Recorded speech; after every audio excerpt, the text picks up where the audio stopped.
Okay, Bob Ligon, I'm so happy to have you here with us. So, welcome. Well, thank you. And no time, anytime, but I'm sorry to be so late. I'm in a different time zone than I usually am. So anyway, I'm here now. Thank you for your patience and your indulgence. And thank you all for being here. This topic that I'm going to address today first came to my attention back in the 90s, back when I was still the editor of Macrobiotics Today magazine. And there was a kind of a several passing of teachers at the time. Not quite so striking maybe, but still, one of them was Herman I. Hara. Herman I. Hara died in 1998. And he was 78 years old, but this was coming on the heels of him trying to establish a movement or a group of people who would live to be 100. So it got me to thinking. And at the time, I was already beginning to kind of struggle with my own health condition. And so I turned to Chinese medicine really for an explanation.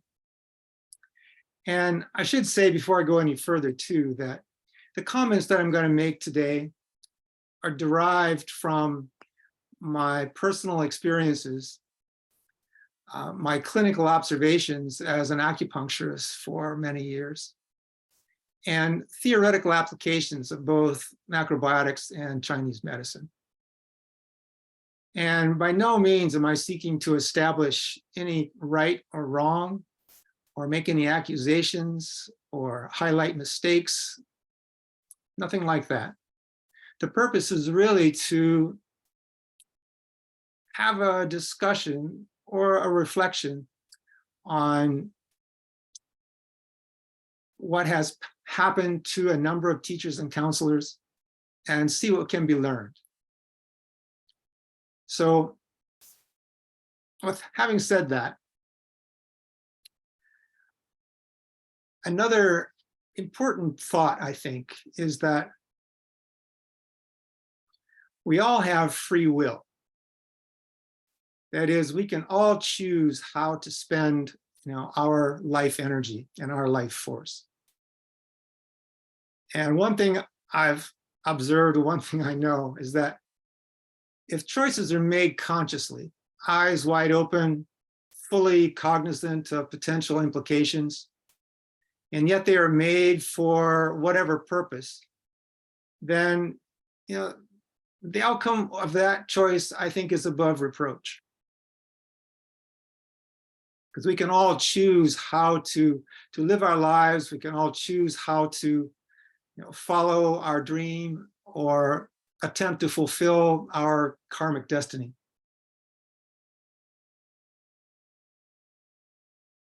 So first, I'd like to just mention a few areas that I think influence longevity, kind of in general. And the first one, of course, is just genetics. We all have a certain constitution that we come into life with, and an ancestry, and a configuration of energies and kind of health influencing details that, to some measure, to varying degrees, can influence the outcome of our lives and the nature of our lives as we go along. The second one is environmental influences. And this is, of course, the physical environment, and certainly sort of where we live can have a huge influence on that.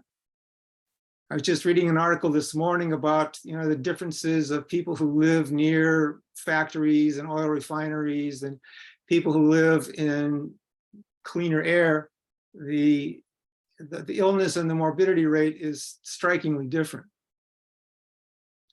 But also in terms of environmental influences, I'd like to include, particularly those early life influences, the early imprints from our experiences when we're very young, from influential figures like parents, teachers.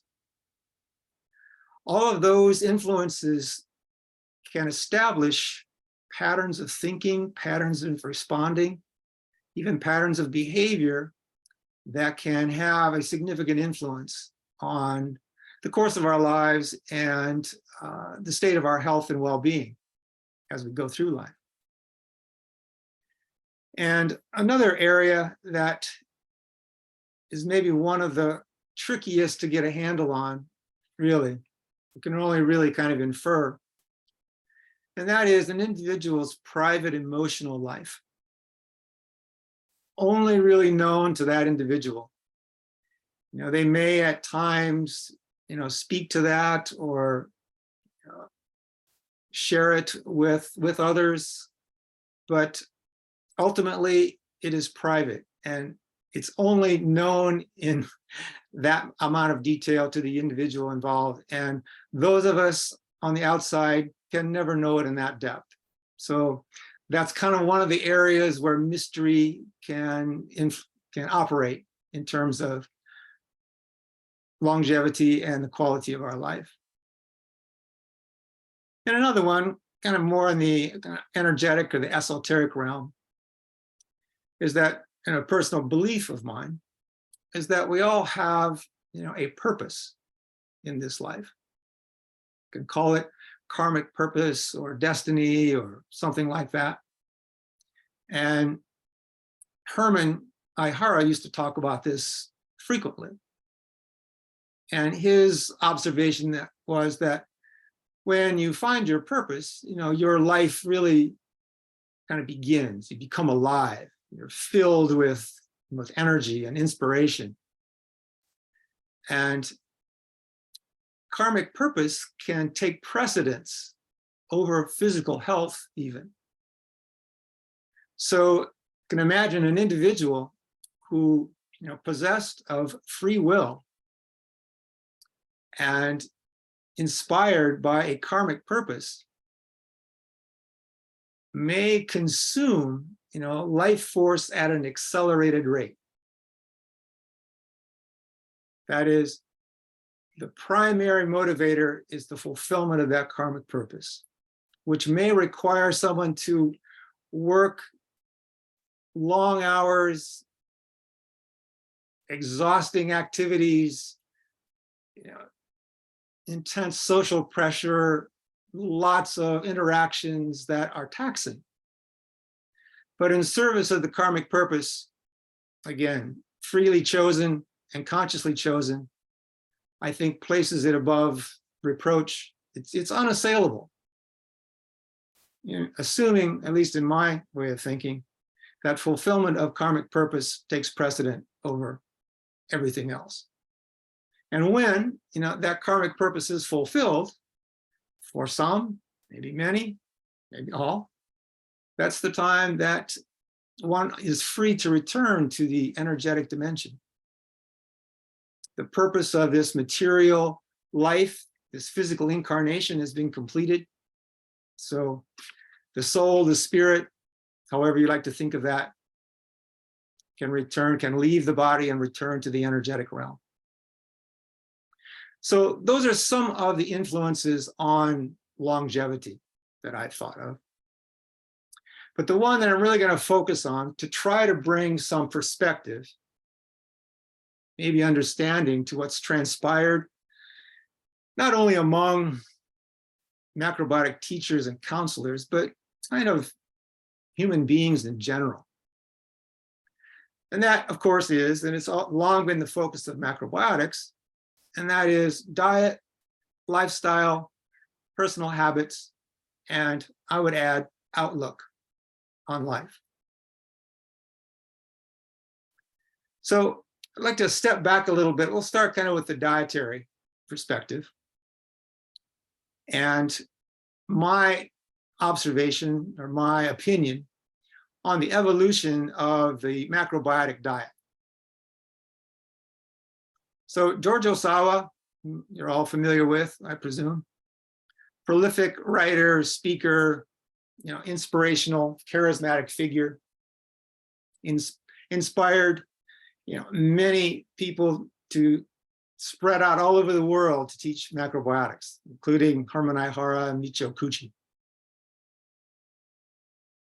And Osawa was an anti-war figure in Japan when Japan was becoming militarized. And he was kind of harassed for those activities.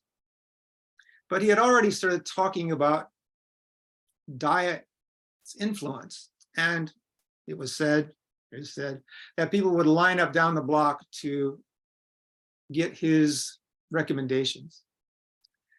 So in my reading and listening to Herman talk, I always got the impression that Osawa was really much more of a philosophical figure. And he was kind of drawn into giving dietary advice and kind of dabbling with health care and issues by request. But his preference was really sort of big ideas, big thinking, big life, macrobiotics. So when he was in America, he came to America in the 1950s. And I believe 1959, he was in New York City. And he was introduced to people who had become interested in macrobiotics. Now, it's my sense, or I could kind of put two realms together. Maybe some of you know that Herman Ihara's group left New York in 1961. 13 families traveled caravan style to Chico, California, and set up their activities there. And in the early 90s, when I was living at the Vegas Study Center, there was a reunion of that group of people, the ones that remained. And I remember, looking at the men in particular. And the men were these really hearty, square-jawed, big-shouldered, barrel-chested, garrulous, kind of big-voiced, jovial characters. And it occurred to me that that's probably the type of figure that Osawa met when he came to New York in the late 1950s. Now, in Japan, the post-World War II time was a time of scarcity, even, malnutrition, possibly even starvation and famine. Maybe that's a little extreme. But in America, it was party time. I mean, for the first time really in history, rich foods were available in abundance at reasonable cost to a broad spectrum of society. Add together the development of industrialized food and processed food production, and you have an environment of kind of euphoria at the emergence of America into a world leader in several ways, that it would have been, to participate in that, to consume.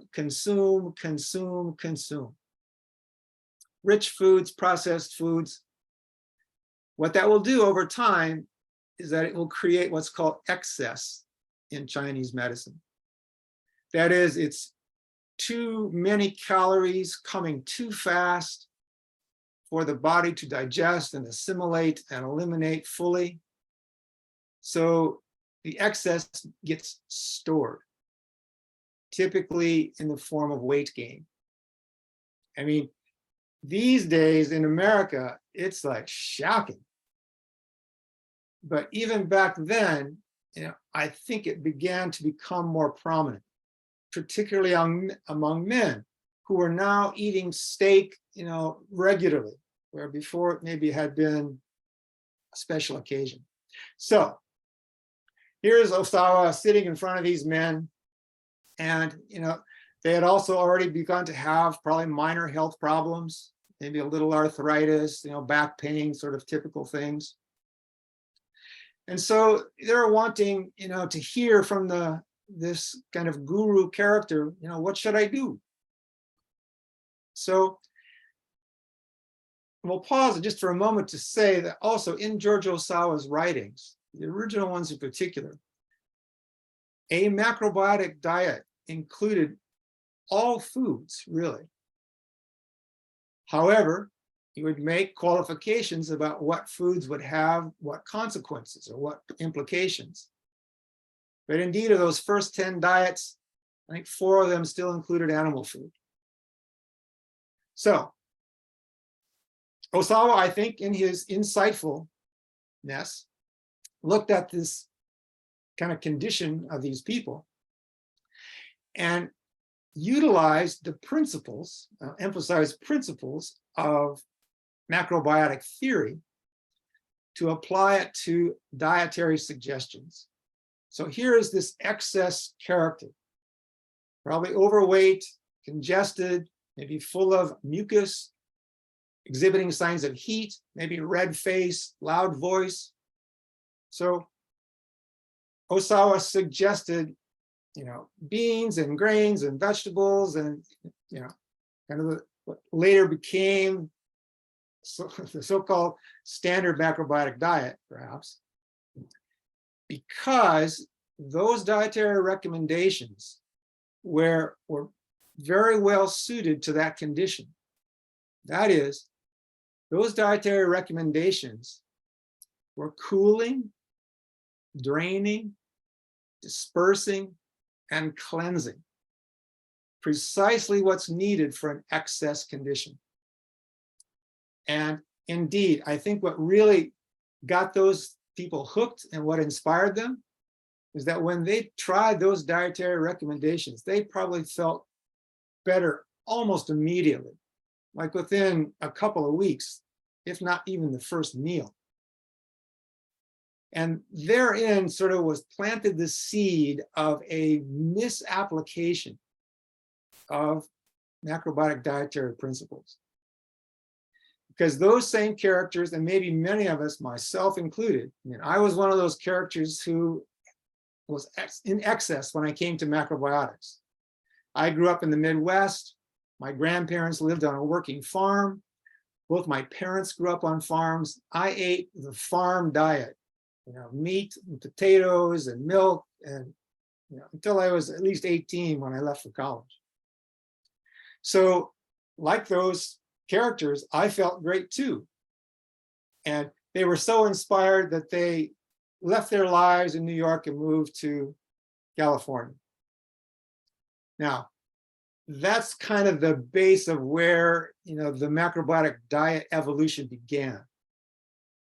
And for someone in excess like that, or someone with a really strong constitution, that cooling, draining, dispersing, and cleansing dietary practice may be suitable for some time, as long as 10, even 15 years. But there will come a time, inevitably, for almost anyone. Now, I would allow that there may be those who have been able to do that their entire life, that sort of cleansing, draining, dispersing diet. But I can say clinically, 25 years as an acupuncturist, I never saw a case where that inevitability was not realized. And what that is that if you continue draining, dispersing, doing those things, if you start at excess up here and you start to drain and cleanse, eventually you'll get to kind of ground zero or neutral. And if you continue with that draining, dispersing, and cleansing diet, you will go into deficiency.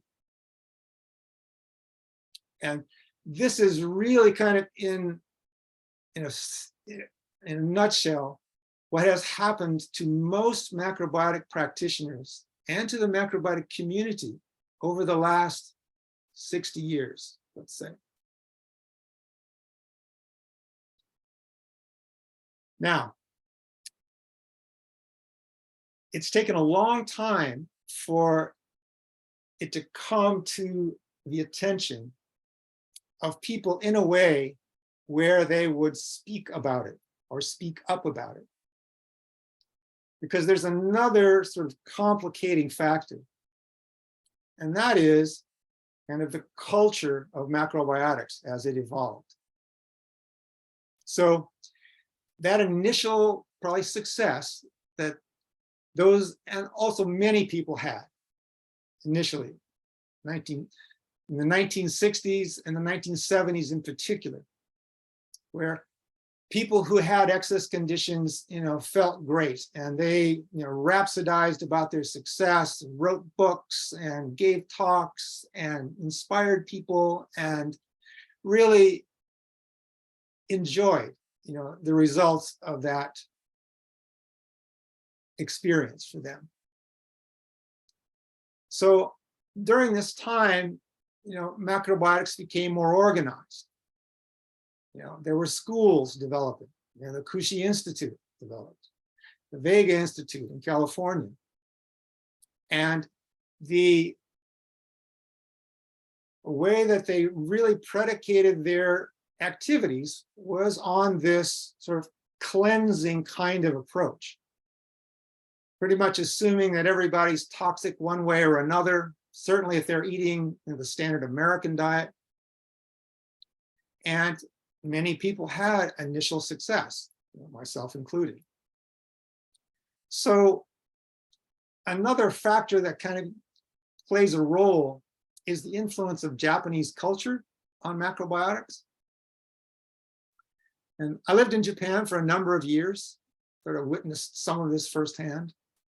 But one feature that really stands out is that when you're the student of the master, you do not question the master. You do not argue. You do not counter. The master guides and teaches, and you follow. And when the master passes away, then maybe you can present your own ideas. So what evolved is kind of this culture. My observation is it was sort of masculine dominated. It had features of control. That is, teachers, I think, counselors too, tended to intimidate their clients if they tried to disagree or tried to highlight an experience that didn't fit the expectations of the status quo. And it slowly evolved into kind of a groupthink denial. People would not honestly recognize their own biofeedback. They couldn't allow themselves to believe that something that was so miraculous at first was no longer effective. And this then kind of developed into kind of a fear, where I used to hear comments at macrobiotic potlucks that, oh, you had a chocolate chip cookie, that's going to make you sick. Just bizarre, kinds of spurious cause and effect relationships. And worse yet, I think it's sort of also evolved to a kind of manipulation, trying to maintain this status quo established initially by successes, but without the tools of analysis to recognize how things were evolving and having companion tools to address those changes. The only other course is a kind of rigidity, a kind of fixation, kind of ossification around an initial set of interpretations or applications, for fear that if you deviate, then the worst can happen. And so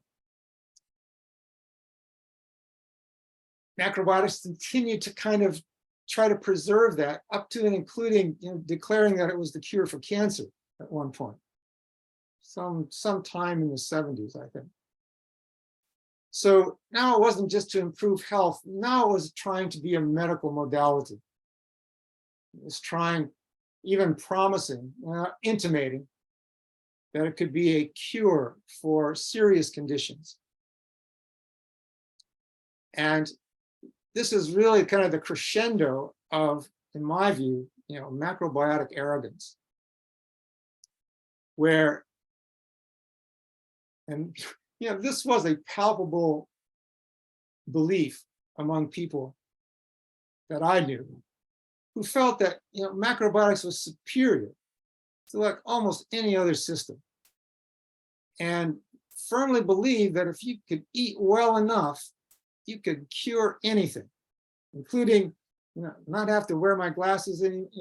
Maybe that's possible in some cases, but largely, it was fantasy, supported by a few anecdotal experiences that tended to be a little on the exaggerated side. And this led people to avoid conventional medicine, wouldn't get regular checkups, wouldn't go to the dentist, just feeling like, and myself included, I'm not attempting to accuse anyone, this is my life story as well, that if I just ate careful enough, whatever's happening to me could be reversed. And so what I did, and what I think a lot of people did, is that I started to double down, started to become more restrictive, tried to adhere more carefully, more specifically to those initial dietary recommendations tailored for excess conditions. And conditions, myself included, just continued to deteriorate. So that sort of stubbornness, that sort of rigidity, held sway for decades, and all manner of explanations, rationalizations, denials, projections fed into maintaining that. So one other factor in terms of that area, the diet lifestyle, that seemed to develop as well, is that, myself included, people became sort of estranged from their physiology. That is, they didn't perceive, or they wouldn't acknowledge the biofeedback they were getting, or they avoided or tried not to interpret it in any way. It's sort of happening, and it's just a sign that I need to, eat more brown rice, or, cut my carrots more carefully, or some magic key and lock that will return me to that initial experience I had of robust health. Well, this, I think, can play a role in longevity, because one of the factors that is so powerful, we have free will, we also have strong will. And philosophical belief, religious belief can be maintained through force of will, just force of will, despite all evidence to the contrary. Force of will can keep one adhering to something that's no longer suitable. It's a kind of addiction, but it's a very human trait, myself included. So, what all of these factors can do then is contribute to the development of what I will call deficiency conditions. Now, a deficiency condition, it's something very specific in Chinese medicine, but generally speaking, it's just a depletion of body, mind, and spirit. Particularly body, it can be anything from weight loss or weight gain, becoming pale, weak, slumping posture, slowing down, feeling spacey. All it really means is that vitality is diminishing. Now, that life force is becoming dim because it's literally undernourished. And it seems to have accompanying feelings of scarcity and fear and what I would call overcaution, which then acts to inhibit someone from experimentation. And which brings me to one of, I think, George Osawa's central teachings, which was, see for yourself. Don't believe anything I say, including anything I say today in this presentation. Don't believe anything until you've tried it for yourself. Check it against your own values, your own physiology, your own experience, your own memory. Does it resonate? Then maybe you can incorporate. If it doesn't resonate, it's worthy of investigation as to how does it work? How does it affect me? And asking that question, is it appropriate? Should I keep it or should I let it go? Now, that was written in all the books and it was always talked about, but in practice, I think it was squashed. I don't think questioning was encouraged. I don't think experimentation was encouraged. I think towing the party line was encouraged. Not only because so much was invested by this time, I mean, people's careers depended upon supporting this kind of status quo approach to dietary practice that prevented people from individualizing their dietary practice. Even though it may have been given lip service, it wasn't communicated effectively, I think. At least that was my experience when I was coming up in macrobiotics. And I discovered macrobiotics in 1980, so relatively later in terms of the early history. But even then, I felt like I had to do it exactly as it was stated, or it wouldn't work, or something terrible would happen. So, and because there was so much investment, it had to be supported somehow, and that's where kind of the denial, the intimidation, the manipulation, at all costs maintaining that status quo. And there's another area that we won't really go into in much detail today, but it is about the theoretical formulations of yin and yang in macrobiotics.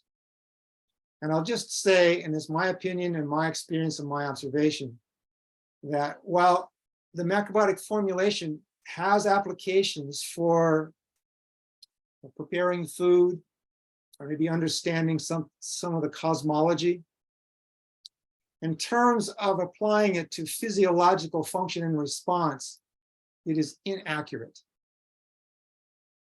There is no way in macrobiotic interpretation of yin and yang that you can easily identify a deficiency condition.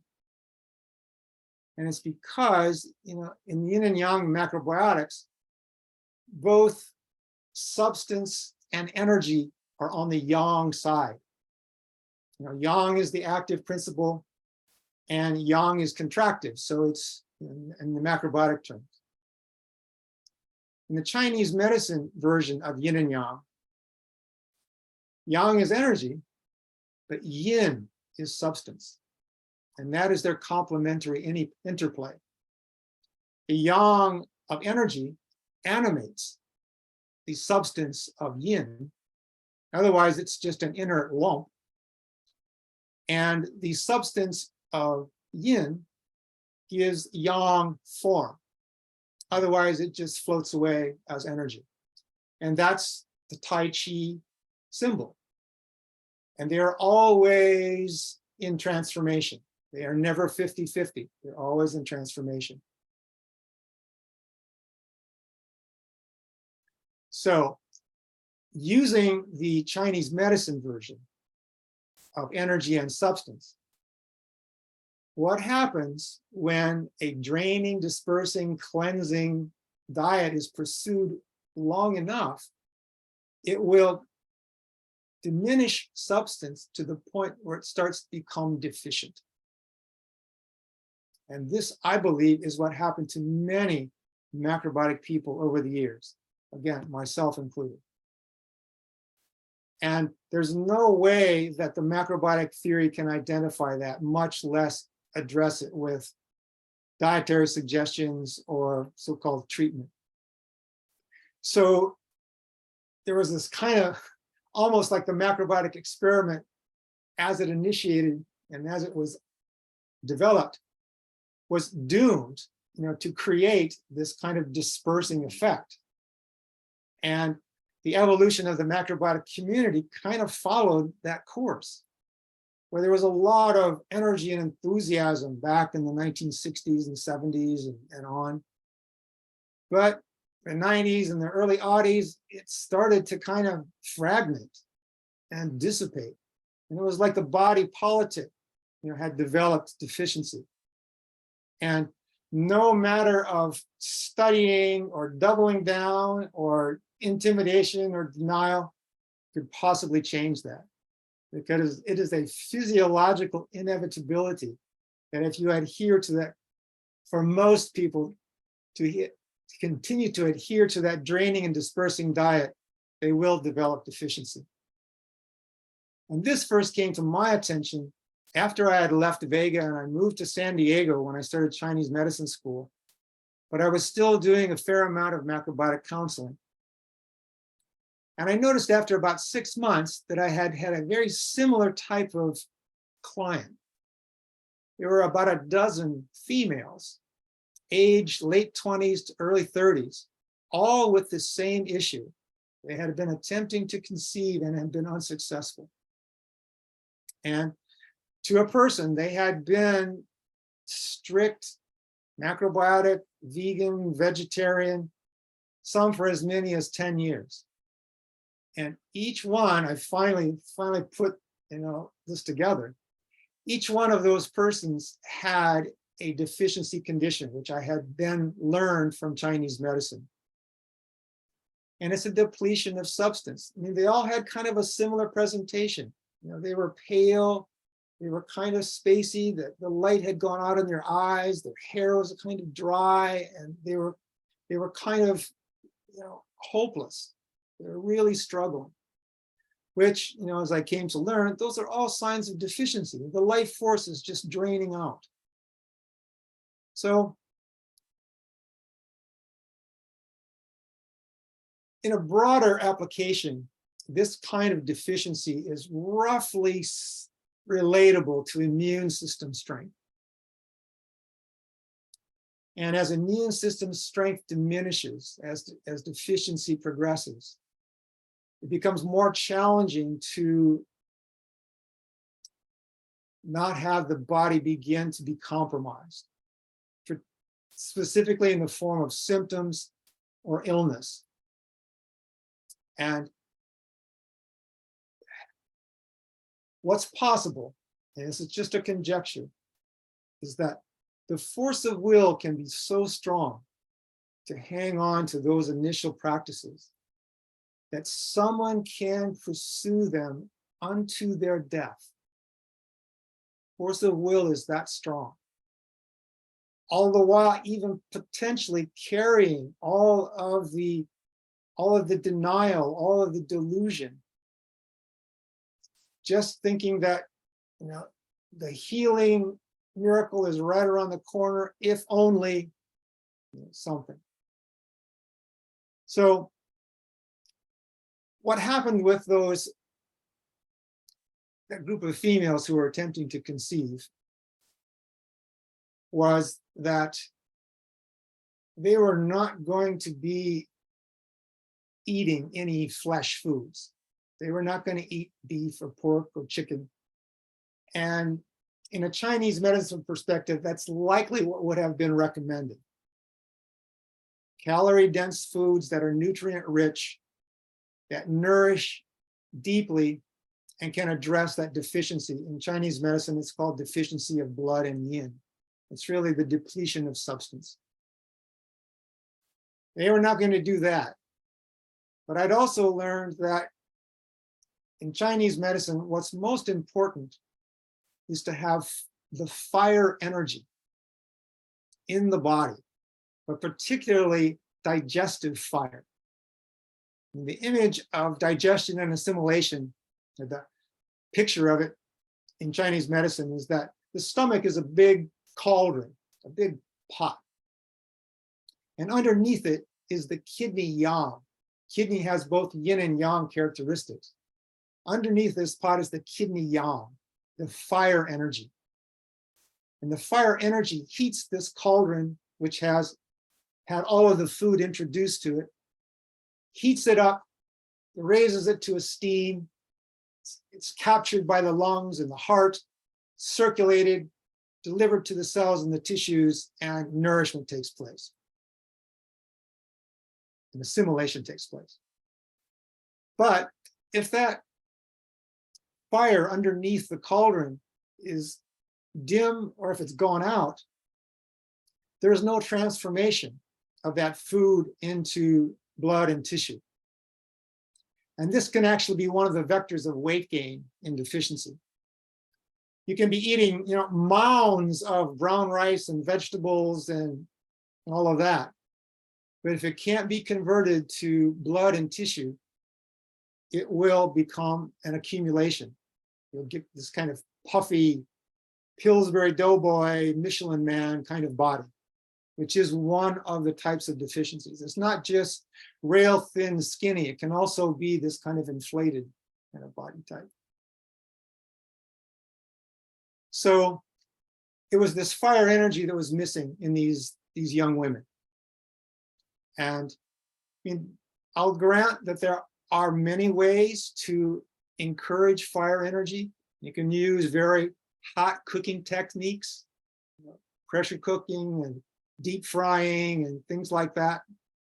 You can eat beans, but for some, that's not enough, because it is still lacking essential fire energy. And this is another concept of Chinese medicine called essence. And essence is really just, the most fundamental energy of life. And we use a little bit of it each day to power everything else. And when it becomes deficient, that's when deficiency sets in.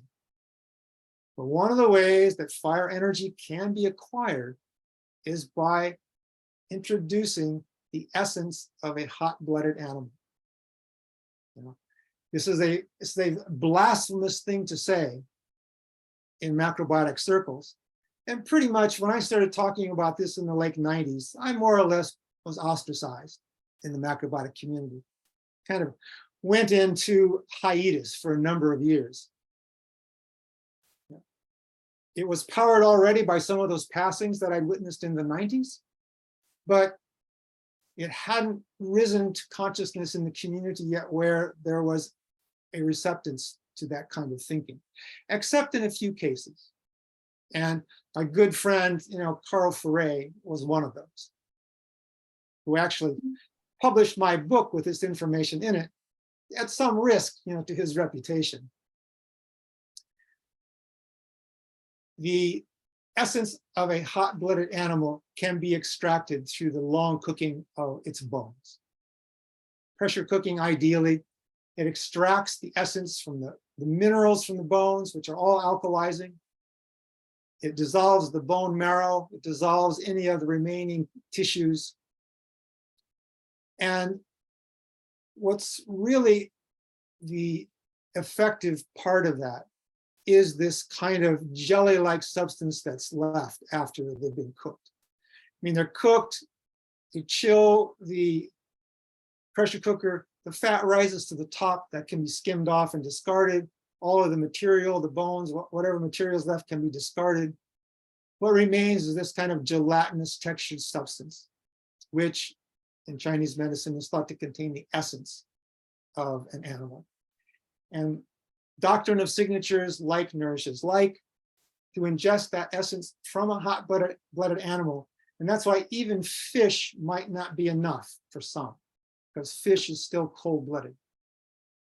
But that essence of the hot-blooded animal will nourish the essence of a human being, also a hot-blooded animal. And it was the adoption of these practices that every one of those dozen or so females was able to recover. I mean, they were still quite young, so they were able to recover quickly. Able to recover to the point where they could conceive and eventually had children to a person. I was astounded at the effectiveness of it. So from that point on too, it became a personal practice of mine. And after 15 years of really strict macrobiotic, vegan, vegetarian dietary practice, I had to overcome, my own reluctance to depart from that. I was so invested. I spent 5 years working at a macrobiotic center, teaching all of these ideas, all of those ideas. It was a really life-changing moment to open up to a broader perspective on dietary practice, which I believe is contained in all of the macrobiotic dietary pronouncements from the very beginning, but kind of got lost and submerged and ignored for a period of time, and may have played a role in the development of premature passing of some people. Now, I don't think Carl is here today, but Carl Foray, if any of you don't know, is the director of the George Osawa Macrobiotic Foundation. He and I have worked together for many years.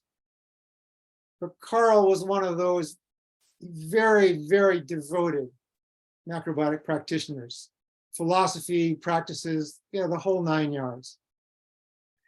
And any of you, if you've ever met him, Carl is like Ichabod Crane. He's like as thin as a rail, and always was, I think. He might have been a little heavy earlier. But Carl, too, reached a point where his biofeedback could no longer be ignored. I mean, he was literally almost, and I apologize to Carl in advance if this is too extreme, but he was almost at death's door. He had become so weak. And one of the things that can break our arrogance is physiological challenge. The mind is so slippery.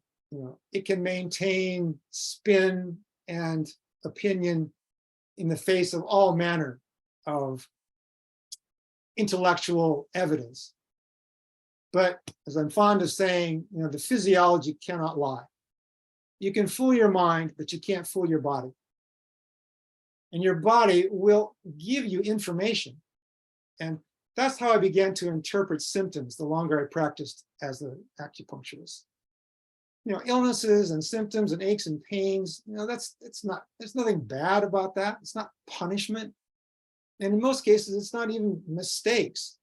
It's just information about something that's creating an imbalance, provided to all of us, I think, out of the benevolence of the divine, to give us the opportunity to ask questions about our life. Not only about our diet, but about our career, our chosen career path, about where we live, about who we associate with, about our intimate relationships, all of which come to bear on our health and well-being. So the strategies that then I start to offer to people was this supporting of the fire energy. And the bone broth is only one part of that. Another very significant part of it is speaking up. You'd be amazed at the number of people who have throat problems. particularly thyroid issues. Particularly, it seems, females with hypothyroid issues. And to a person, every case that I saw, there was a repression of the ability to speak their truth, whether it was the environment they lived in, the relationships they had, or their early upbringing, or their religious, something was just constricting right here, and it just collected and became congested. So encouraging people to, first of all, recognize and connect with their own sense of personal truth, and then not only to express it verbally, but to actualize it in terms of their life decisions. That was hugely important. I'd say almost a requirement. Without that, things are still going to get stuck there. And accompanying that too, that kind of personal truth, is the honest and accurate perception of biofeedback. Again, I spoke earlier about us being disconnected from our bodies, but in the Chinese medicine diagnosis method, every detail is thought to be contributing. Nothing is thought to be insignificant or irrelevant. Like, kind of a little anecdotal thing that, it's just fun to me as a practitioner, is that every time I cut myself, I can almost, with great assurance, I can say which organ was overheated. Because in Chinese medicine, anytime there's blood, it's the release of heat. And many times, if any of you have had acupuncture, when the needle is withdrawn, if a little spot of blood comes out, that's the release of heat, either in that organ or in that channel or in any of the correspondences, the emotional, other dimensions of the correspondence. And that kind of recognition of feedback, that's kind of a graphic illustration. But, like every time now when I hit my head on the cabinet in the kitchen, I know I'm not seeing something. I'm moving too fast, or I'm overlooking something. I say this with confidence because I've been experimenting with it for like 20 years. And it has become such a reliable guide to not let something, go off the deep end. And this is really where I try to educate people in terms of, offer a means of making decisions. I gave another talk a few months ago about effective decision making, a crucial skill and integral to the Osawa charge of see for yourself. And most of us, myself included, again, because of our early life training, because of the things we're exposed to, because of our personalities, because of, we kind of learn not to trust, our own judgment very much. And the result being that, myself included, many of the times we're making decisions in kind of a confused state. We're not really sure, but we're trying to navigate all of these influences, and I'll do this. But here too, I think there's a way to quantify it in such a way that it can become a skill. It's not just luck. It can be a skill. And it has to do with, first of all, recognizing that biofeedback, that physiology, but then sort of migrating that understanding to what I would call like the energetic level, the thought level, if you will. Like at the physical level, you can maybe pretty clearly see, between two choices, which one might be better. And here I would say, one choice is probably going to represent nourishment, and one choice is going to represent depletion. And if you take it a little toward the energetic realm, One choice is going to represent constraint, like that not speaking up. One choice is going to represent something that flows, that moves. And if you keep following this, right, with some of the practices that many of you probably already are involved with, like meditation, qigong, tai chi, or yoga, any of those practices, all of which I think help to develop awareness, you can eventually track this kind of duality, this choice of A or B, back to what I call the origin of thought. And at the origin of thought is like a stem cell. At the origin of thought, that energy can become anything. Whatever we imbue it with our consciousness, that's what it becomes. And if we're aware at that level, we can become aware of how our mind wants to take something and make it untrue to us. But yet, because it's either familiar or it comes from an authoritative source, we don't have the clarity or the discernment to know the difference, and we go along with it. And then, we're perplexed by, untoward outcomes. Why did that happen? Why did these things keep happening to me? Well, yeah, maybe some of it's chance, maybe some other things, but I think to a large extent, it can be directed. The closer one's consciousness becomes to that origin, and I'm borrowing that from a lecture I went to as an undergraduate, to a TCM lecture, a transcendental meditation. And the teacher drew the surface of a pond on the whiteboard, and the slanting banks of the pond down to the bottom. And then described like the pond surface, that's our thinking, expressing mind. And all the way down at the bottom, that's what I would call the origin of thought, or our baseline consciousness. And then the teacher would start to draw bubbles that would drift up from the bottom and then would burst on the surface. And I think that's a good image of how a thought progresses to materialization. It becomes something that we enact in the physical world. So developing the confidence and the courage to actualize what one recognizes as that personal truth, or that choice that is nourishing and has a sense of flow, is something that's enormously helpful in making honest and effective decisions. And it can actually become, it's again, my experience, maybe not for everyone, but for me, it has become a very reliable way to interact, with the complexity of life. And so, where I'd like to end is that, macrobiotics is, it's big life. I love that concept.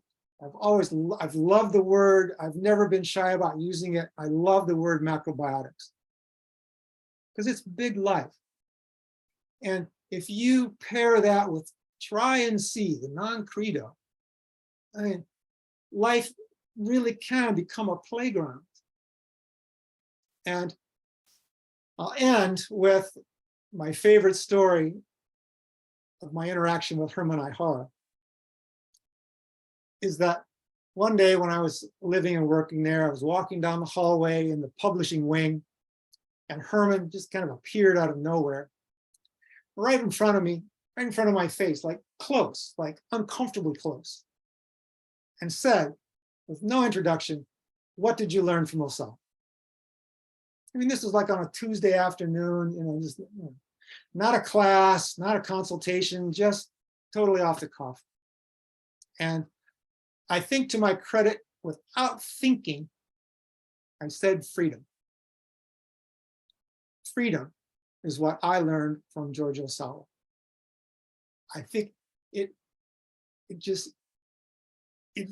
it vibrates in all of his teachings.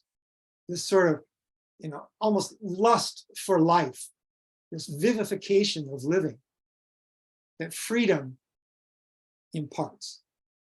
And to the extent even that I think Osawa would say that, the objective of, a macrobiotic diet is to be able to eat whatever you want, not eat, only this or that, be able to choose consciously for whatever purpose, whether it's, celebrating a birthday with your children and you want to have chocolate, have the chocolate cake, you can assimilate it and eliminate it, that's fine.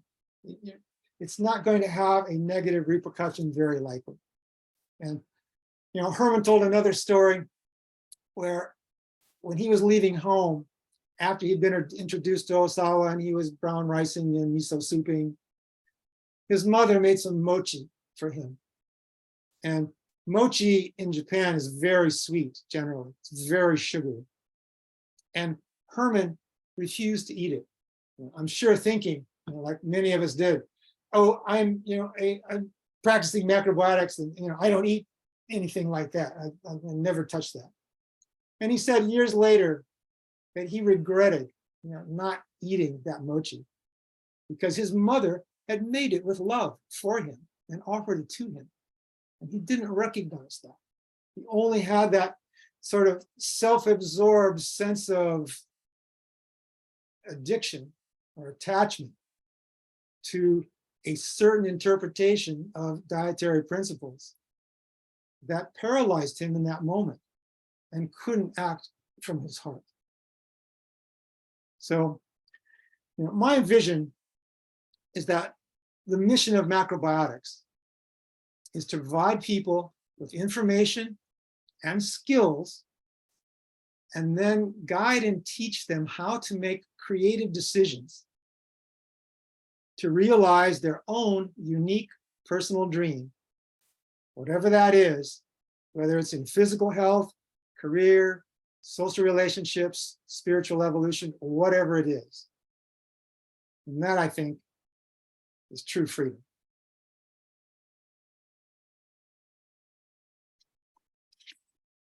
So thank you all for hanging with me through all of that. That was a lot.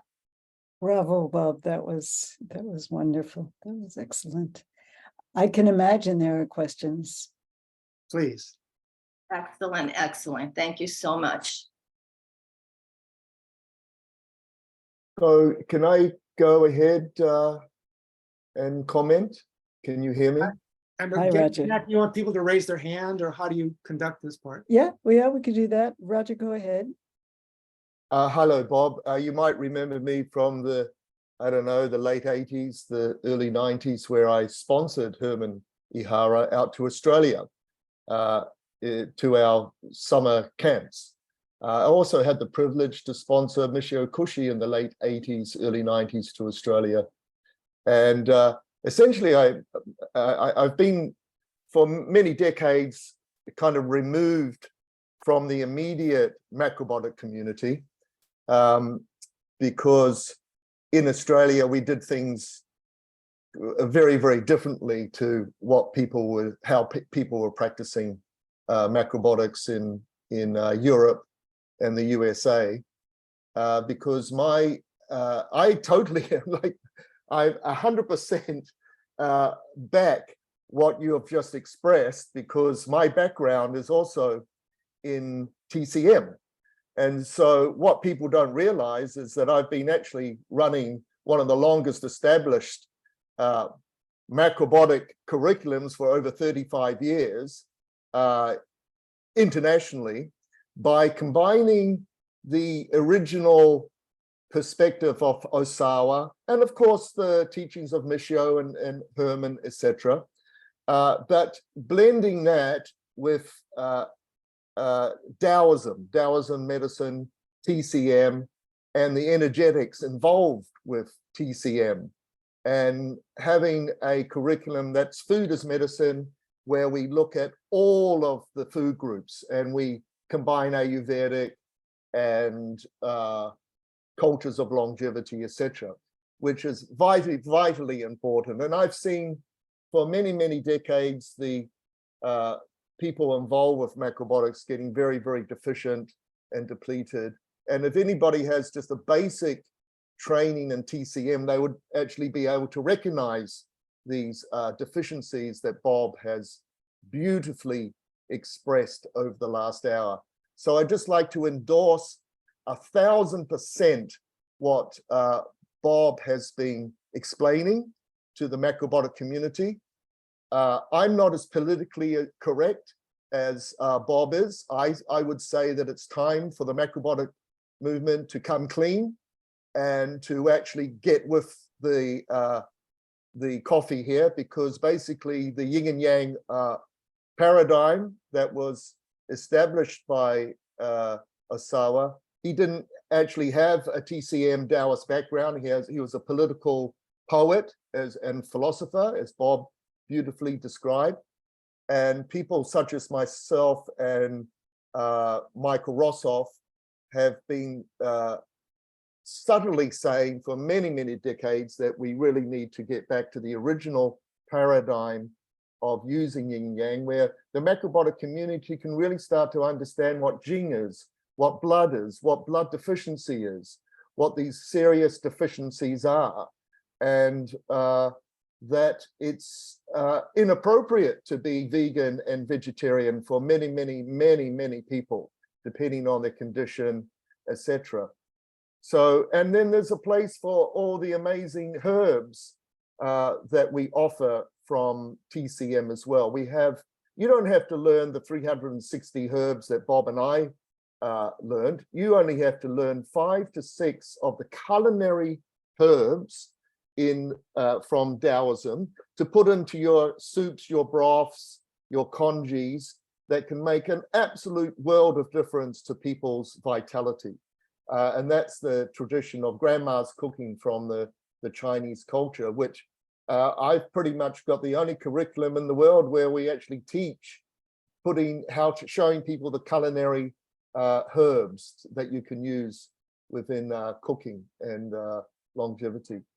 And there's a whole range of amazing supplements that are coming out. And macrobiotics has always had this aversion to supplements, but you know, we're living in a renaissance of Western nutrition.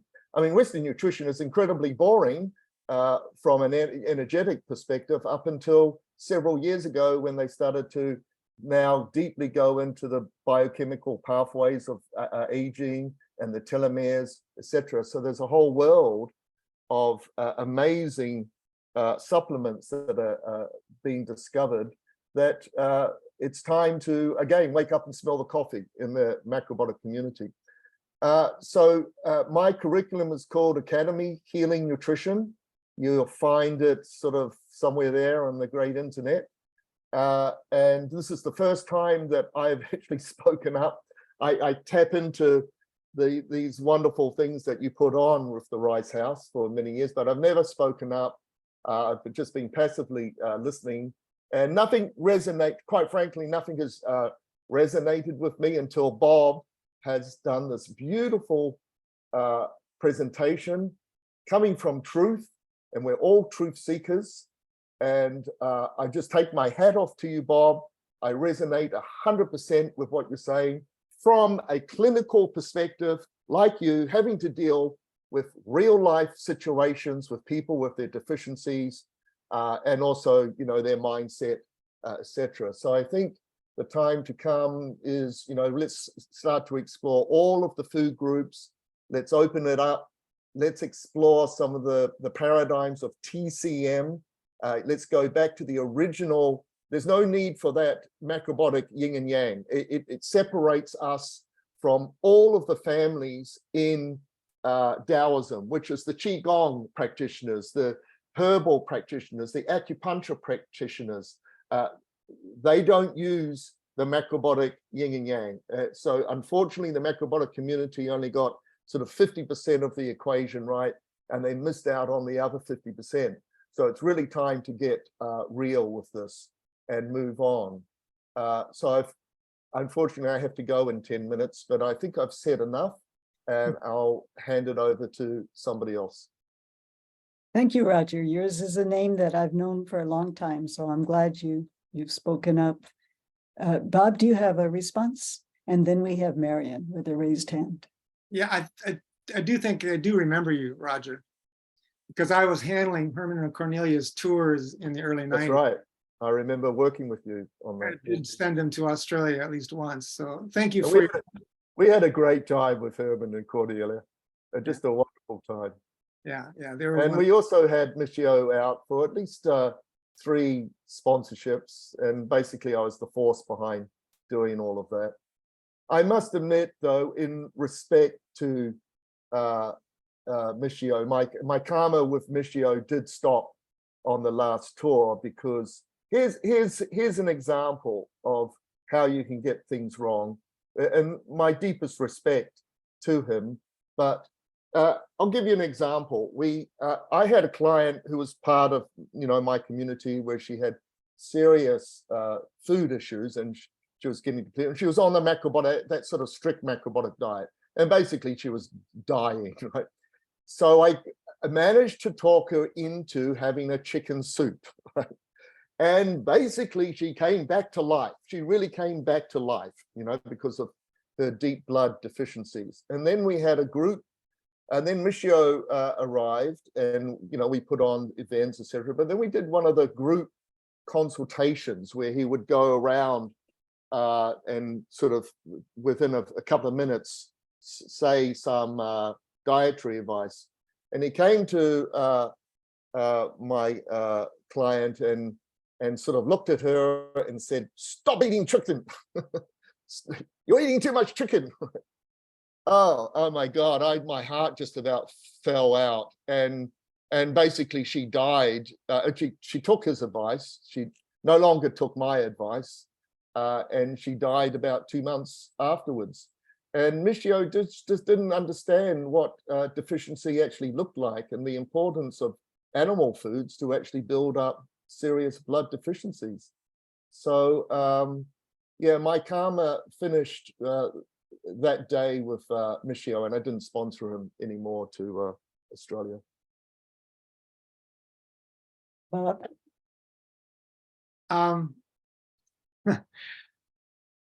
There's a story I usually tell in that presentation that I left out that I can insert now because it's apropos of Roger's comments in that. And it has to do with Michio, and it has to do with chicken, interestingly.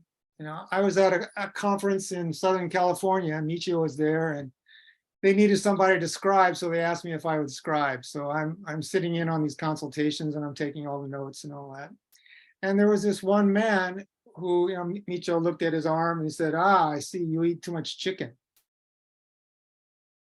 And the man said, "Well, I don't really eat much chicken. I don't really like chicken." And he said, "Oh, no, you eat too much chicken." And to me, it was an example of this kind of intimidation and browbeating, where Michio kept up with his insistence that the guy had been eating too much chicken, till eventually the guy said, "Well, I did have some chicken, last week or a couple of months ago. Maybe that was it." And just totally disempowered, that man's ability to recognize how food influenced him. And it was at that point too where I could see that didn't sit right with me, and moved on from that. But thank you, Roger, for your comments. It was very kind of you. Yeah, it'd be great to catch up one day. Yeah. And you live in Portugal. I just did a tour of Portugal a month ago. What a fabulous, beautiful country. Well, next time. Yeah. Marion. Yeah, Jenny. I'm sorry, I don't know how to raise my hand on here. So No, Jenny, wait. Okay. Marion has raised her hand, and Okay. then I'll ask you to go after Marion. Okay, thank you so much. Great, Jenny. Good. Marion. Hi, Bob. This is a breath of fresh air. I've been involved on and off with macrobiotics since 1975 in Oregon. And I have a few questions for you. One is, how old are you? I am 69 years old. I'll be 70 this year. Okay. And Another is what your contact information is. I think, is it on your website, Gannett? Yes, and I'll be sending out, as always, a video recording, and I'll include all of Bob's contact information there. So Oh, within a okay. week. And then I wanted to ask you, what kind of symptoms are the symptoms of deficiency? Well, I mentioned a few of them. Right. Mostly it has to do with kind of weakening and loss of substance. That is, So would something like bone density problems be some of that? yes, yes, that's a depletion. And one of the earlier signs is like pallor, pale skin. Another one can be dry hair. Dry hair is a blood deficiency sign. Dry skin, dry eyes, dry mouth. Fatigue. Not feeling rested when you wake up. Kind of losing appetite. Wanting to lay down all the time. Yeah, having no stamina, no endurance. What's difficult to assess about these things is that they generally occur gradually. So it's like the frog in the cooking pot, where if you throw a frog into boiling water, he'd jump out, but if you put the frog in there and slowly heat it, he just stays there until he gets cooked. That's why another thing I didn't include in the talk that I can say now is that I think what's really helpful is to develop some kind of physiological practice that gives you a standard to assess your condition. That is something you establish. Say it's like you walk, 5,000 paces, just as an example. And one day you're very careful about it. You're looking at your Fitbit or whatever, and one day you realize that, or you recognize, or you sense that at 4,000 paces you feel winded. And why is that? Then that can lead to an investigation. For me, over the years, what it has been is something called Ashtanga yoga. Ashtanga yoga is a very stylized kind of sequence of movements that are connected with vinyasas that make it a fairly athletic practice. And it became kind of a truth teller for me. I started doing it about 20 years ago. And I would notice that deviations in this or that would impact my perception of how the practice went. So some physiological practice that gives you that kind of awareness can indicate to you when deficiency is beginning. Great, thank you. Okay. Jenny Harper. Okay, thank you. That was excellent, Bob. And so Jenny, any way you could put your video on just for an I can't.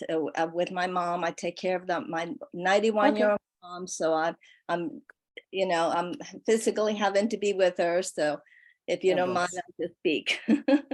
Go ahead. Yeah, there's 2 or 3 things I wanted to say.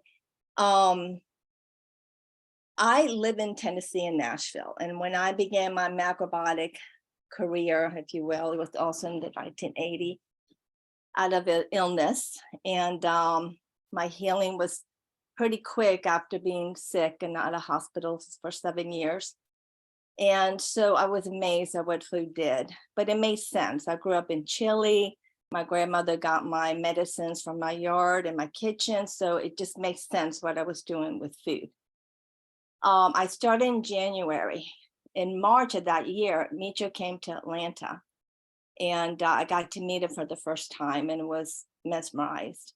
And so I started following him more and more as I could. And since I was so far away from the macro mecca, I was influenced by other things. One of them was taking supplements to help me maintain and improve my conditions. And when I would go to conferences and I would sit with Micho, and I would go down my list of things I was taking, like aloe vera, because it was helping my belly and other things, he would say to me, you don't need those. You just do the food. So of course I would listen and come home and stick to the food. But pretty soon my body was telling me that, gosh, I feel so much better when I do the other things too. And being Spanish, I added a lot of Spanish influence to my cooking, including the herbs that were brought up. And I just felt better when I included my Spanish touches to the Japanese cooking I was doing. So the years passed, and I decided to become a counselor because so many people were knocking my door and saw my transformation. And I felt a great responsibility of learning what I was doing. It worked for me, but I didn't know if it was going to work for everybody else, And so I started studying and became a counselor. One of the things I got to do was a great honor for me, was to sit with Micho and ascribe for him. I started, learn to do this as a more counselor level. And in those counseling sessions, I saw Micho use everything to bring somebody around, to the point that I was in a consultation where he prescribed to this woman who was not making blood, and she had to go in for transfusions every few weeks, and her time was running out, for her to drink blood from a cow. Which to me, being Chilean, that wasn't far-fetched, because in my country, when kids were weak, were considered born weak, that's one of the practices that we do. And they did that to my dad to prevent any anemia or weakness in these children. My dad today is 95, goes to the gym 3 times a week. The only medicines he is on is blood pressure. He doesn't have any of the aging diseases. So my experience with Micho was a little different in that I saw what he brought in to help people in a wide variety. I also saw in personal and put me in perspective that we are our own teachers. We are our own students, and that it was okay for me to do something Micho was telling me not to do, because after all, I was with me 24/7. He wasn't. And I was able to live my life in self-judgment of what I needed to do to the physiology that was being presented before me. And for a long time, I felt like, I'm not doing this right. I'm not doing like the other teachers. But you know what? As time went on, it just really taught me that macrobiotics is a big life.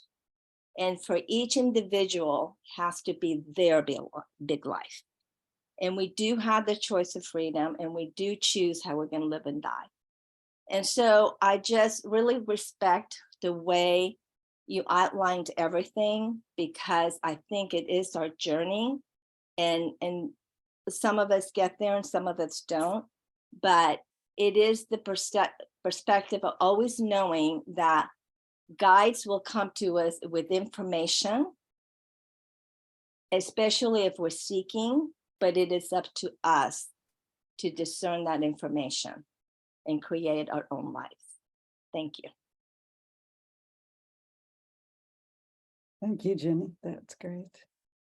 Bob, again, I invite you to respond. And also, Jenny, if you have further comments about how you see macrobiotics developing, and I know this is not really the topic of today. Today's topic is what's happening to us as a community. And still, we can kind of expand that thinking a little bit. And since I have you here, I thought if you had any comments about that, would be great. Oh, wow. Tell me again the main question. The main question that I invited Bob to speak about is what's happening to us as a community, particularly recent deaths and illnesses. And a big sort of conversation that I'm part of on email is, and has everyone is talking about, is where is macrobiotics going? Okay. The first part of it, you know, it is about us individually. It is about us really understanding our part here. And if we have that karmic draw to be a teacher of this, it doesn't mean that we ignore ourselves. In my own personal situation, I have had really stressful, I guess that's the right word to use, last 2 or 3 years, and my mother's, dementia, and the way I have to care for her, and we set up a system and all that. But all that to say that it did tax my own health, and because I've always been a person who wanted to know what was going on when symptoms came up, I have stayed on top of symptoms, heart-related symptoms, circulatory-related symptoms that had diagnoses as fluid in my pericardium and a weak valve that showed up and all this. I will have to say that I can pull back and get information from a doctor and not be concerned, like fearful. I'm concerned, but I'm not fearful, because I know there's changes I can do to improve, and it's all up to me. I think that ties into how is macrobiotic changes or needs to change. I do agree with Bob in that there was a dogma that was said early on macrobiotics, all you need. And so people were being maybe negligent on adding exercise at the scale it needs to be for the body. And there's many studies on the benefit of movement, breathing, and exercise, and self-care by getting at least a physical a year to know what's going on with your physiology. We can't see everything. We can't feel everything. Some things are called silent killers for those reasons. And so I think the responsibility of macrobiotics in the future, and the way I've been trying to teach all these years, is you lead someone to self-responsibility. You give them guidelines, because we all come into this, like I did, kind of fogged up and confused and not knowing. So I had to have guidance on what to do at the beginning. But after 3 to 6 months, you're on your own. That's where you want a person to be. You don't want to hold on to a patient client forever. You want to be able to give them the wings to fly, to really be their own observer, because the decisions they make is what's going to make their life. So I think in the bigger picture of macrobiotics, which got very narrow for a while, it needs to be that the ultimate goal is self-responsibility and self-care. I hope that answered the question. Brilliant. And Bob, a response? One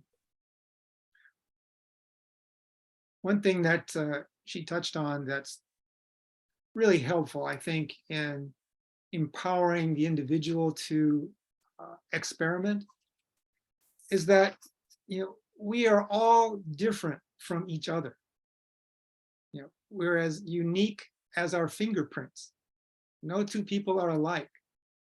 And there is the macrobiotic diet, maybe the standard macrobiotic diet. There's all macrobiotic diet, an application of principles.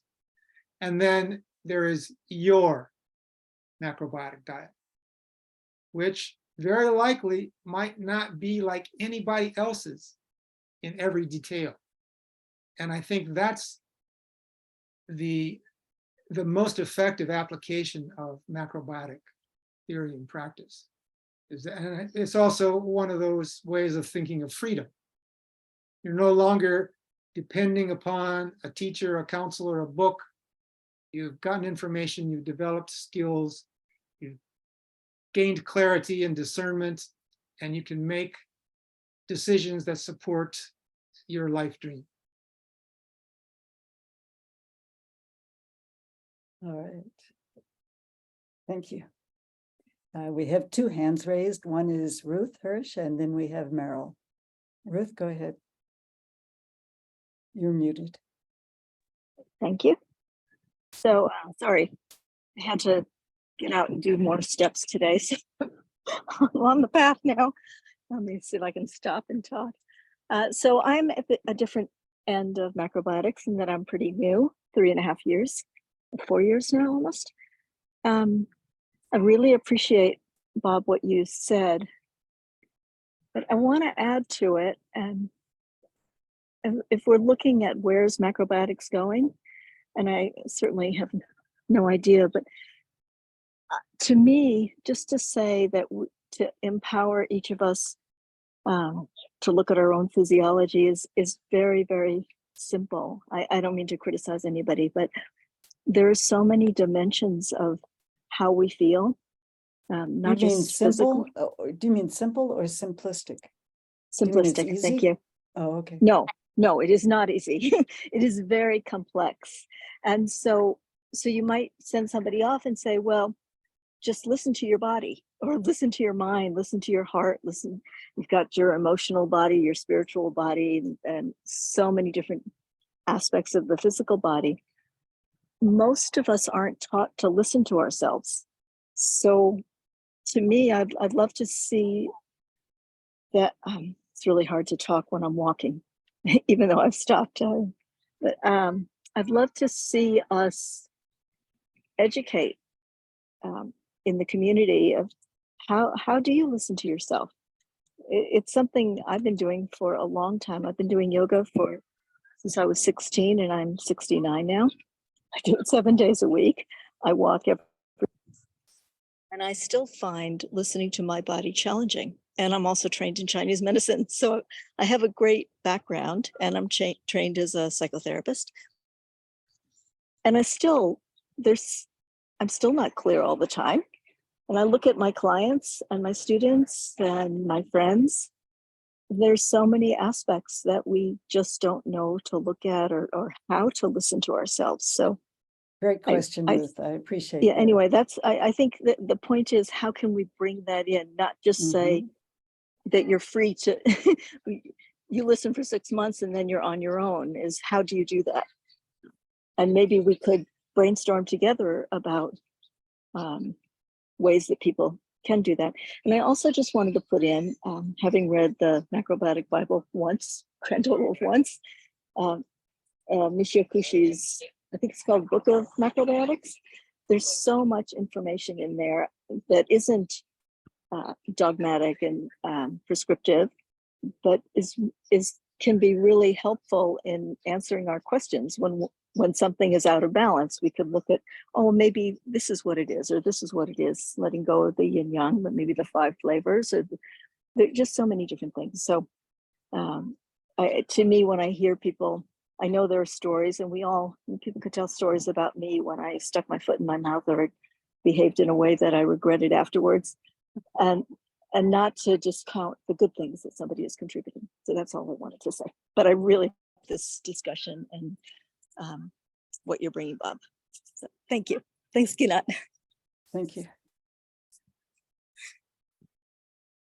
Bob, I don't know if you want to respond to each question or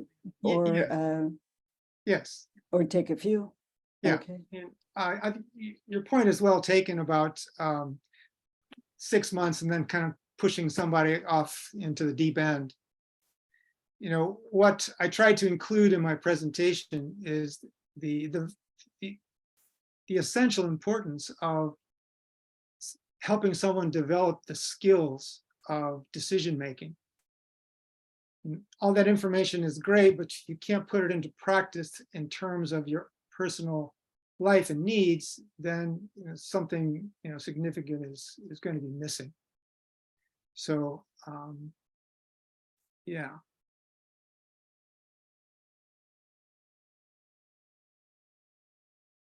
How that can be, for me, that was done clinically, and I worked with people one-on-one, and sometimes it would take a while. And some of the people that I worked with were not into, well, most of the people, almost all the people I worked with were not into macrobiotics, had not had any kind of particular dietary practice. And in some cases, it took several years to empower them to actualize, their own, their life dream. So yeah, there has to be an accommodation to the development of those skills and that knowledge. I agree. Right. And I think also that there's so much fear-based in macrobiotics. Ruth, When I Ruth, first started, I was told, excuse me, it is. Ruth, I'm going to ask if we can go to the next, just I'm watching okay, the clock a okay. bit here. I really Yeah, appreciate go your ahead. question. Thank you. So we have Meryl and then Norio. Meryl, you need to unmute.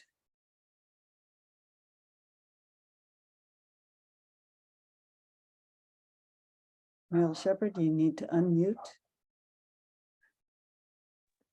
Can you hear me? Yes, hello. Hi. I just wanted to say hello. And I just, I appreciate, thank you so much for letting me join you on this journey. And I'm just kind of starting this out on my own kind of healing thing. And I'm very interested in longevity and things of that nature as well. And I'm just, so excited that I could be here today. And I just wanted to say thank you so much, everyone, for your time. And I really appreciate everyone here. I love everything that I've read so far, and I'm trying to eat properly. The ways I haven't gotten all the little things just right, I'm sure, but yeah, I do Pilates and yoga as well, and the different principles and such. I'm not sure if I know all of them properly as also, but I'm taking them into account and everything. But I just wanted to thank everyone, and thank you so much. It's a pleasure to have you. Thank you so much. Thank you for coming. Thank you for speaking. Bob, if you have a response, and if not, we'll ask Norio to speak. Well, just a comment to follow up on the previous question about the how to develop or these skills or these practices. All the ideas that I expressed today are contained in the book that I wrote a few years ago called Macrobiotics Revisited. And I did make an attempt in that book to describe in detail how to cultivate these practices of decision-making and dietary practice and physiological awareness. So I would offer that as a resource for anyone who wants to kind of begin, at least at the book level. Great. Norio. Hello. Hey, Bob, thank you. And thank you, everybody, for being here. I appreciate everything you said, Bob. I don't really have a question so much, but I wanted to make some comments. But I definitely agree with everything you said, Bob. And also, Ginny, I appreciate what she said. And everyone else, Roger, as well. So anyway, I met George Osawa in 1959, as Bob mentioned. That's when he came to the United States. I was 4 years old. First time I saw him was at this place called Buddhist Academy. I went there with my parents, and George Osawa was there. So, and then he subsequently every year he would come and visit, and he would stay with us in New York, and then later in Massachusetts. I considered him my grandfather. I called him Oji-chan, and so I would say like the number one person that has influenced the trajectory of my life is my mother, obviously, and something she really instilled in me when I was 5 years old is to trust my feelings, trust intuition, and not the intellect. And so that's basically how I've lived my life. And not that we don't need the intellect. Of course, the intellect is an important part of being human. So then the second person I consider is George Osawa, is the second person that influenced the trajectory of my life. And he said many things that I did not understand. And you know, I would take walks with him sometimes when I was a little kid and stuff. And I didn't understand what he had to say, but something about what he was saying resonated with me. And the things I didn't understand, I asked continually. I asked as I went through life, I would ask myself, well, what could he mean? What did he mean by that? And even things until I was 50 years old, a lot of what he said, I didn't, and they finally fell into place when I was 50 years old. And he passed away when I was 11. And then, of course, the third person that influenced my life was my dad. Though I was a thorn in his side mostly because, unlike everybody else, I mean, as Bob said, that there was really not much space for questioning, and that was something that I experienced around my dad. And he back in the 80s, he invited me to a teacher's seminar at the Kushi Institute in Western Massachusetts. The last time he invited me, but there was definitely no space for questioning. And finally, I had to speak up, and I had to tell him, Papa, this is such a boring meeting. You know, there's no space for questioning. You know, it's like, and Ken Burns had died at that point, and I said, there's so much that we could learn from that. And I said, because there's no space for questioning, there's going to be many macrobiotic people, including teachers, that are going to die from cancer. And so I it woke everybody up. And anyway, that was the last meeting that my dad invited me to. So, and unfortunately, my prediction came true, and including my sister and my parents, and now myself. I don't know if you know, Bob, but I also was diagnosed with cancer in August 2021. So I'm enjoying that journey right now, what the universe has thrown at me. So, but I apologize for going so long, but I wanted to point out certain things. Which, number one, to get back to George Osawa, I totally agree that he was talking about freedom. That was his message, was freedom, liberation, not about living in a restrictive life at all. Not at all. It had nothing to do with restriction, what he was talking about. It had to do with liberation. And many of us are familiar with the Plato's cave allegory. He was talking about escaping the Plato's cave, the cave, liberation from the cave. And macrobiotics, the teachings, 1965, when George Osawa, my dad, when he came, stayed with us in Cambridge, they made a decision to focus on cancer as a way of spreading, quote, spreading macrobiotics. And I mean, there's no such thing as mistakes, but I saw that after that, the focus shifted to this was about curing disease, curing cancer. And that's really not what I saw Giorgio Sawa's teachings about. I saw it as liberation, freedom. And one of the key things is that, and this is true for most of us, is that we don't understand what death is. And until we understand what death is, we do not live. We do not live fully.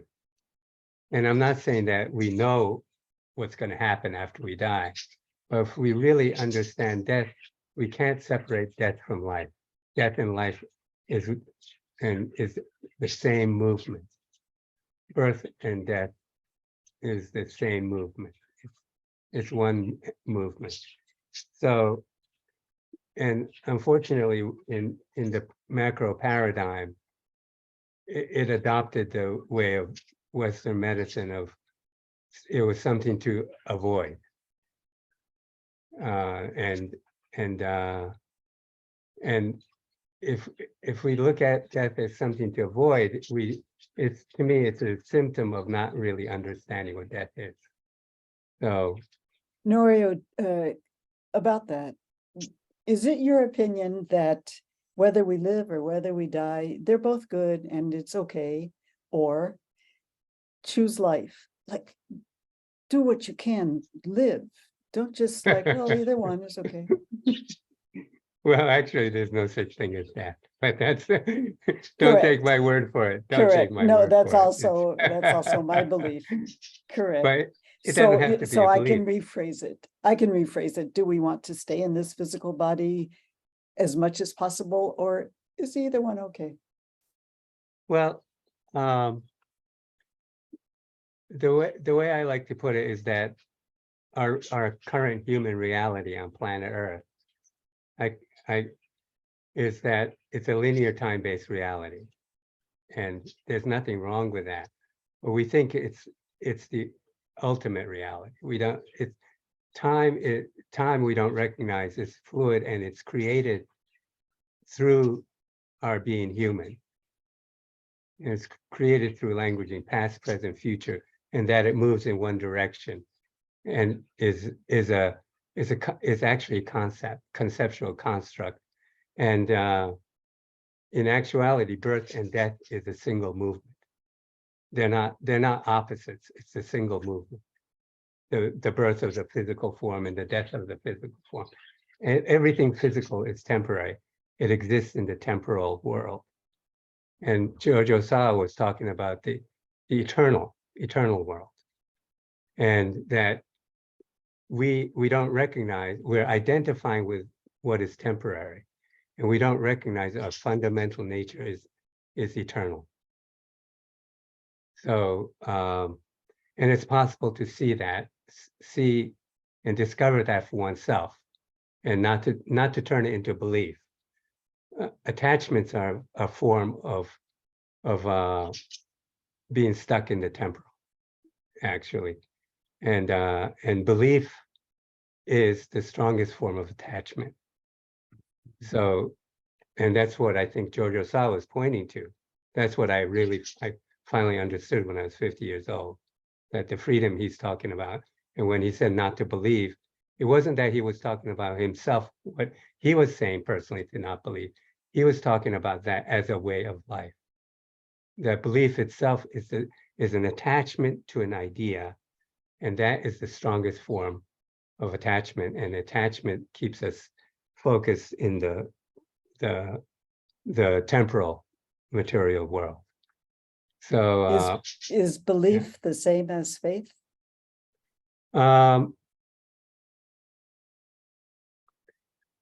Yeah, faith, there's two different, I never looked at it, but I would consider that there's two different forms of faith. One form of faith is a belief. Another form of, when the feeling, and I'm not pointing to emotion, but when the feeling and the when the energy of the universe flows through the body, there's a feeling that the body picks up on, and it's one of total open. And to pick up on that, one has to be totally open, and then that same energy moves into the conceptual. And so when when it moves into the conceptual, that is a knowing. That information is a knowing, as opposed to information that we're learning. Like if I could teach you to drive a truck, for example, that's an example of information. And like it's information that's useful to play in the temporary world, and I can be your teacher to drive a truck. But what I think Jojo Sa was talking about, and ultimately what I feel Macrobiotic was about, is the knowing through that we're naturally in touch with the universe, but the way in which we've been programmed, we focus our attention on the intellectual, and at this, to the detriment of being in touch with the feeling energy of the infinite. So there's a knowing. It's not like knowing. Faith can be, so faith is something that is like that you read about, or if it's something that you've picked up from the infinite, there's very different flavor to that. And so I think that faith can be used in either term. So one's a belief and one's a knowing that you're in touch with. Good. That's know, very good. I like that. Mhm. Yeah. So, and anyway, so sorry to be long-winded, but yeah, totally. A community, I think, is really, really something that is worthwhile addressing. And I won't get into it too much, but we're already in community, and the whole world is our community. So we're hardly in touch with the whole world as a species. We're very much at odds with each other, and more so. And really, when we understand what our true nature is, we understand that one of the purposes of our function is to support each other in flowering, and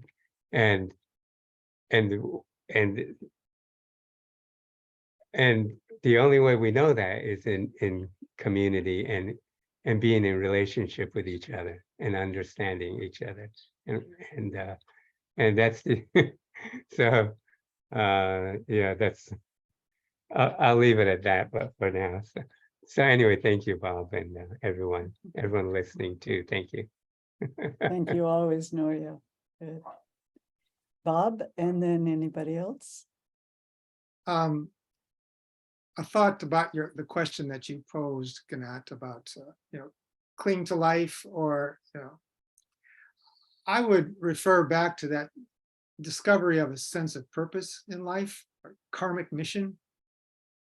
When you have connected with that, I think your life plays out in a very kind of organic, natural unfurling of that purpose. And when that purpose is completed, you easily, return to the energetic realm. Clinging to me sort of implies kind of fear. Well, I didn't use that word cling. Or however you attached it. You did this kind of. Yeah, I did. I Like know. Hang on. Yeah, that's true. Yeah, well, to me, it's that discovery of purpose, calling it other things, your personal truth, your true destiny, Mhm. your reason for being. When you have confidence in that, I mean, confidence to me is another word for faith, I think. When you have confidence in that, all of the events of your life, become informative, including, like Norio indicated, is diagnosed with cancer, and that's an experience that he's learning from. I think that's one of the healthiest attitudes to have in life. everything is information, and it's there for our interaction to glean something valuable to us. And, more than that, I don't think, we need to worry.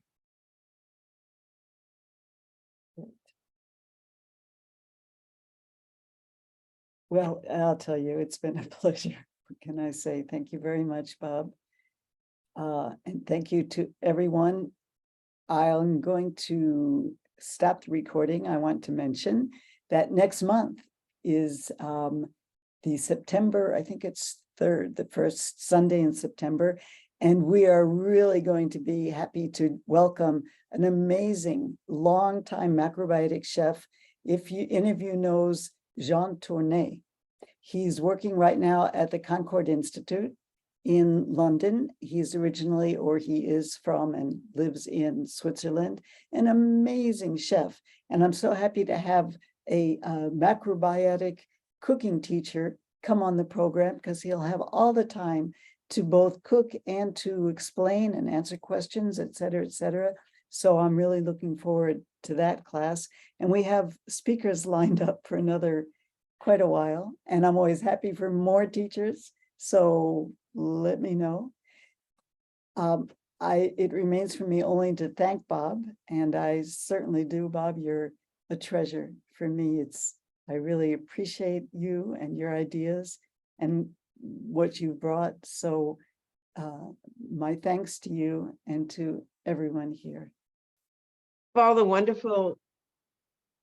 We have had many cooking classes on the forums, and they've been very interesting and enlightening. But unless we take it home and practice it, it just stays out there. It doesn't become part of our practice. But even better than practicing it alone is practicing it together with other people, and we learn from each other. So we have decided on the last Sunday of every month, also at 5 o'clock Israel time, we get together. I don't know how, if you write to Ginat or me, and we give you the link, and we have a WhatsApp group where we decide during the month what we will cook, what sounds interesting. So you're all welcome to join us. I hope you join us. Great. Good. So yeah, you can just contact me through thericehouse.com, and no cost. And we have a good time. We cook together. We eat our miso soup. And with or without bone broth. So Bob, I think that it remains for me just to thank you, which I do wholeheartedly. And My pleasure. great. My pleasure. Thank you so much for the opportunity.